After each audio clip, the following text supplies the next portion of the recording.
आपके भीतर। Oh no! मेरे भीतर? कब कब घुसा मेरे भीतर? थोड़ी देर पहले। पर मैं तो मुंह पे मास्क लगाता हूँ, ये साला कहीं पीछे के रास्ते से तो नहीं घुस गया? आपने सही फरमाया। फिर तो पीछे भी मास्क लगाना पड़ेगा क्या? बिल्कुल। पिछवाड़े पे भी मास्क लगाना पड़ेगा, ये बात एकदम सच कह रहे हो ना? सच है झूठ है मुझे मालूम नहीं। क्या मतलब सच है झूठ है? नहीं पता तो काहे को कह रहे हो?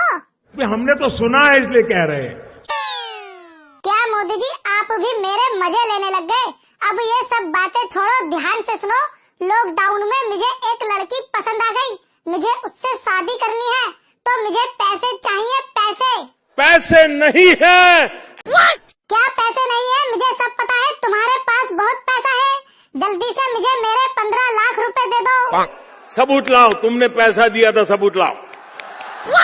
अरे माई बाप, मैंने नहीं दिए थे, आपने कहा था कि मुझे वोट दो 15 लाख मिलेगा। 15 लाख के लालच में ही तो मैंने आपकी बात मानी थी।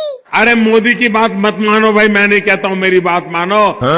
अच्छा, तो इलेक्शन किसके नाम पे हुआ था? गरीबों के नाम पे हुआ था।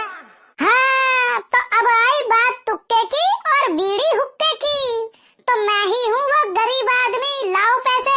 है, गरीब मांगने वाला नहीं होता है, गरीब देने वाला होता है। अच्छा, तो अब मुझे क्या करना चाहिए, क्या कहना चाहिए? मोदी जी आप राज करो, हम आपके साथ हैं। बस जरा हंस के दिखा दो। ये